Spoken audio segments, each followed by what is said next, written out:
Welcome back to the show. Check out these headlines. Well, did the Fed get hacked? Well, we're going to take a look at that today. We've got some answers and forward motion on that. Ripple becomes and moves beyond payments. Oh boy, you're going to love what Monica Long's got to say. And the dangers of the internet. How easy is it for me to be tracked online? Oh, well, you're not going to like it. Somebody roll that beautiful intro.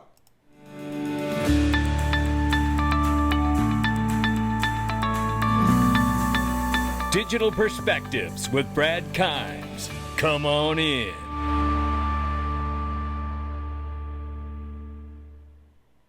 Welcome back to the show. You can follow us on Twitter, YouTube, and digperspectives.com for exclusive content. Right now, $2.39 trillion market cap for crypto. The market is up 0.7%, 61,700 plus for Bitcoin, 3,300 plus for Ethereum, 113 billion plus market cap for USD Tether.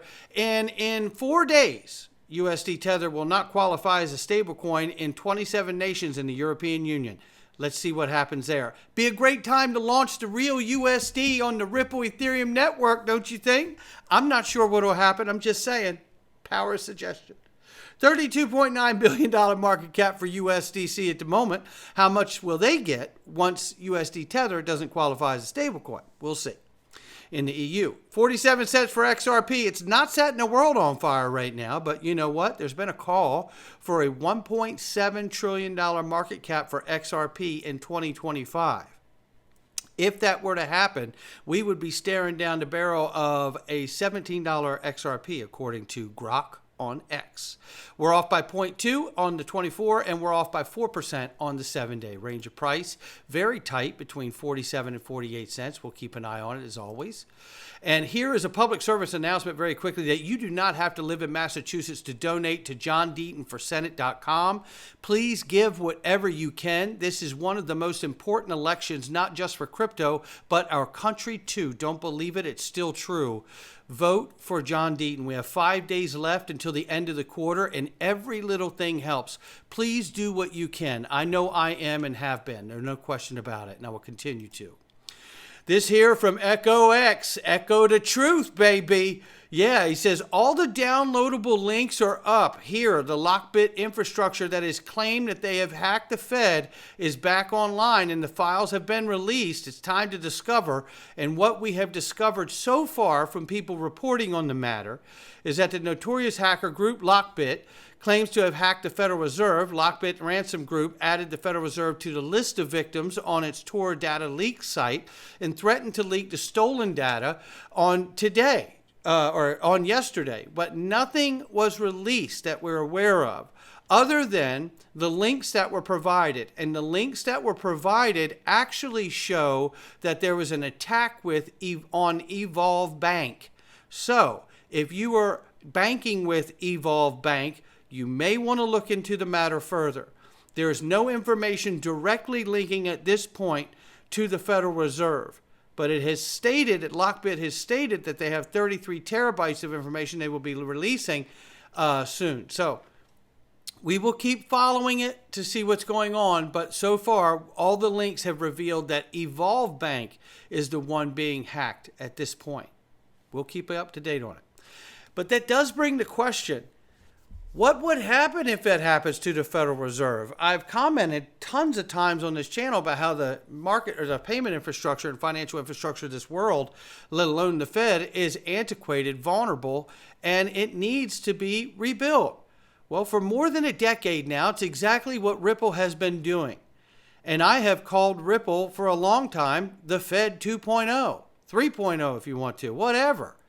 But the reality here is that it is a real conversation for me to understand that Ripple could serve in replacing the Federal Reserve. Let's take a look at the way Ashley Prosper breaks this down. It's quite remarkable the way she's broken this down. Shout out to Ashley.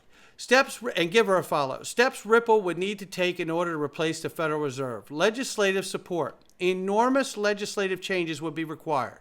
Congress would need to pass laws to dismantle the Fed and establish a new entity like Fit 21, etc. Regulatory approval. Any entity aiming to replace the Fed would need approval from numerous regulatory bodies, including the Treasury, SEC, and others, like FSOC, Financial Stability Oversight Council. Ripple's October 2013 meeting includes officials from 13 government agencies and members from both agencies currently sit on the board of Ripple. I can't talk today, or legal team. Monetary policy control. The new entity would need the capability to control monetary policy, including interest rates, inflation, and money supply, which are currently managed by the Fed. Banking system integration with the entire banking system would be necessary to facilitate smooth operations. This includes managing payment systems, clearing, settlement, and providing liquidity to banks. Ripple is integrated with some of the biggest banks worldwide and has links to ACH, Fedwire, and SWIFT, as well as the Fed. Directly, right? Robust financial infrastructure, developing, maintaining a highly secure, reliable, scalable infrastructure that can handle the vast amount of transactions from data the Fed currently manages. XRPL, RippleNet, etc. could handle that. Cybersecurity, implemented top-tier cybersecurity measures to protect against threats and ensure integrity of the financial system. We know that XRP Ledger's never been hacked. Building trust, establish widespread trust among financial institutions, businesses, and the public.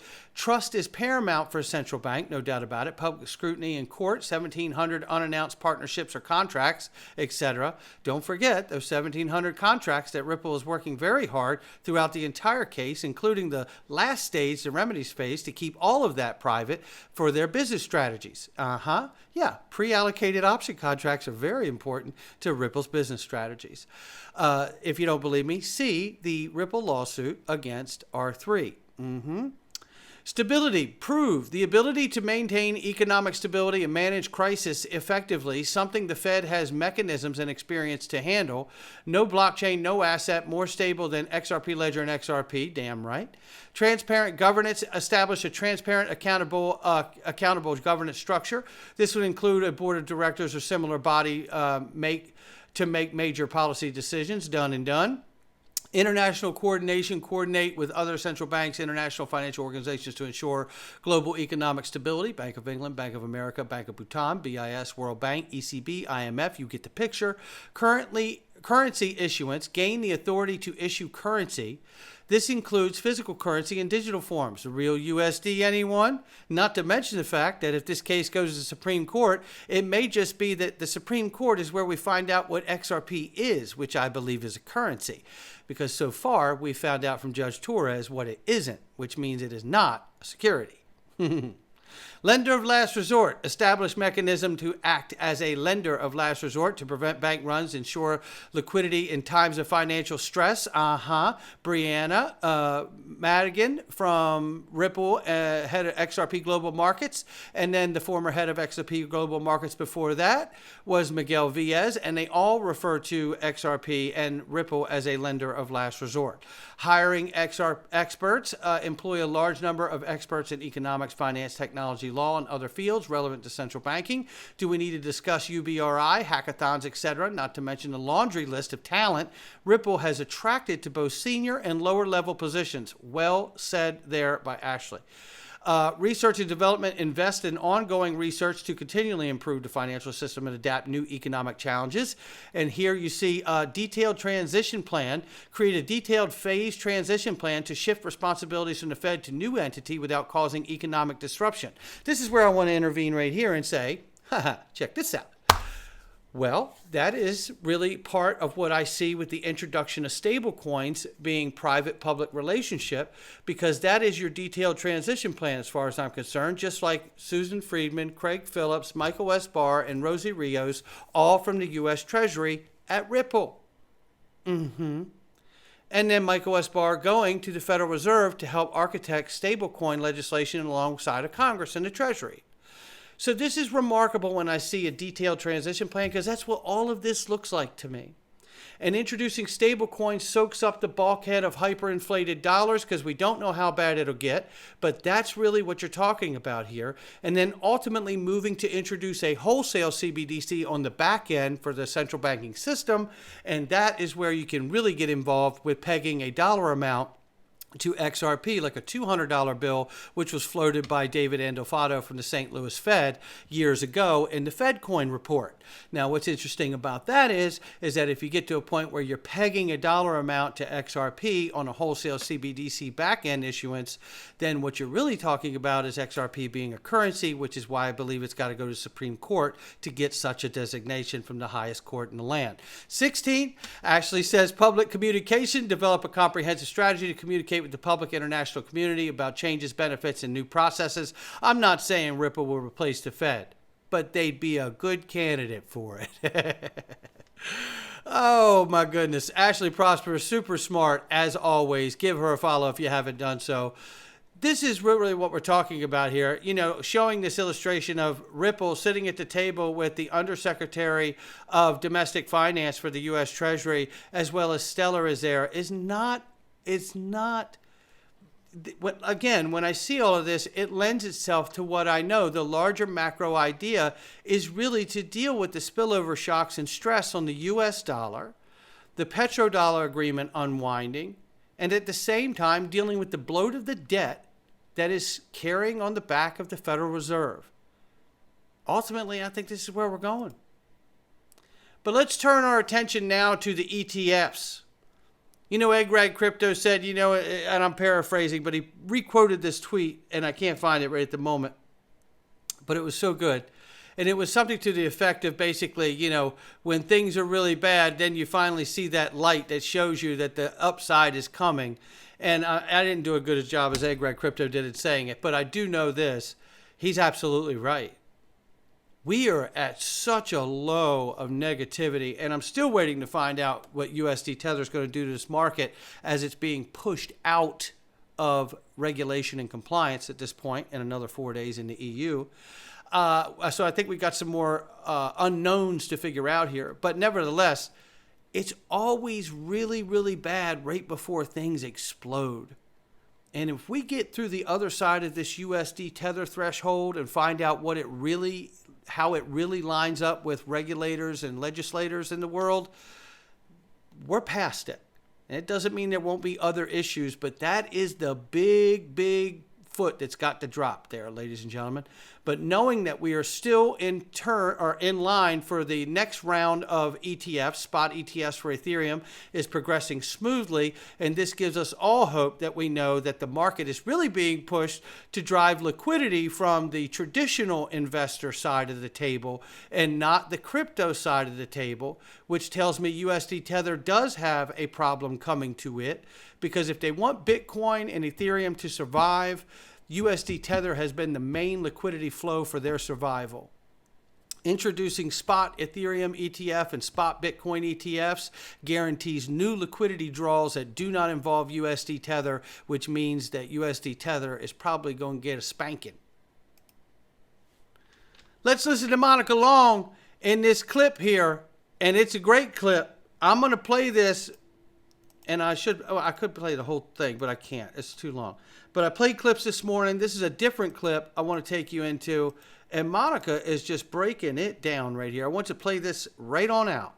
Is on your desk. So I do. And by the way, she's going to talk about XRP ETFs before this is over, but there's very good points she's making leading up to the ETF point of the conversation. Listen. At the top of the our conversation, I was talking about how, you know, Ripple's become more than payments. We believe the infrastructure that we've built, I think what the whole industry probably underestimated when we first started working on applying blockchain to financial use cases, we underestimated how hard it would be and how much time it would take to connect the new system, blockchain, with the old. So we've, like, all of the years that we've spent on that, I do think that's really valuable. And if you think of a global off-ramp network for crypto, that's powerful, not just for the payment companies we're serving. I think that Ripple's in a position where we can serve a lot of enterprise use cases for finance. So you can expect us to kind of expand beyond payments as a use case. Secondly, because we were just talking about ETFs, I think it would be very sensible for someone to launch an XRP ETF. Hello. XRP has been, trading is one of the within the top 10 for how long? Maybe its entire life. And on the top exchanges like Coinbase and Kraken, it's certainly in the top 5 of daily volume. Oh, the other factor there, because of the court's ruling last year, XRP and Bitcoin are the only 2 crypto assets in the United States with clarity from the government. Like that's pretty meaningful. Yes, it is.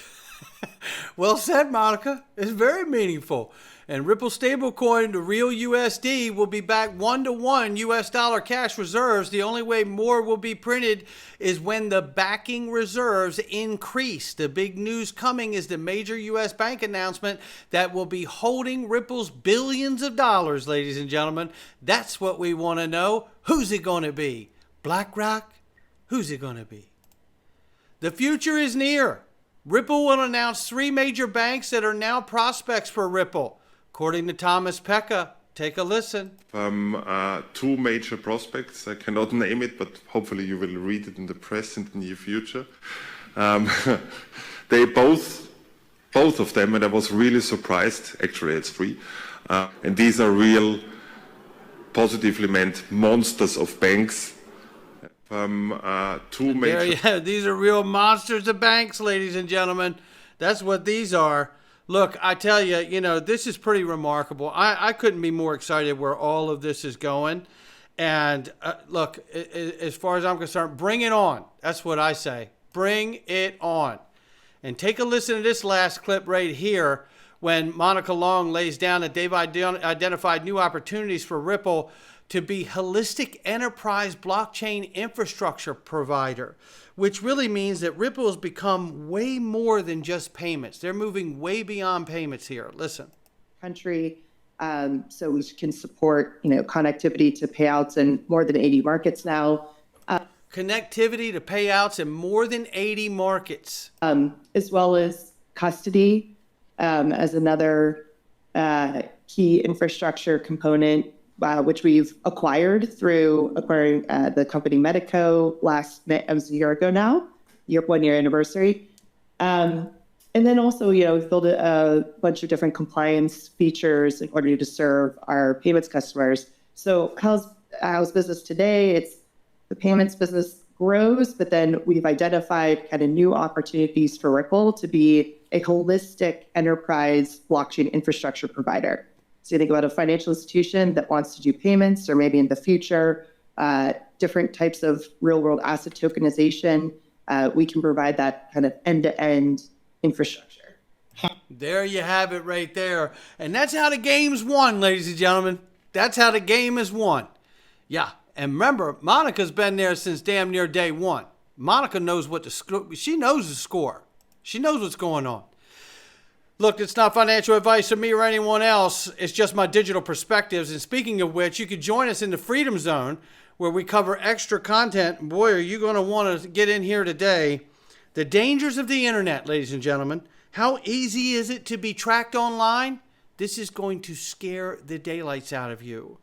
And this is not only good for you to know, but it's good for you to know, especially if you have children or grandchildren using a smartphone or internet. Click the Freedom Zone, go to digitalperspectives.com, click the Freedom Zone, and come on in. Let's get started.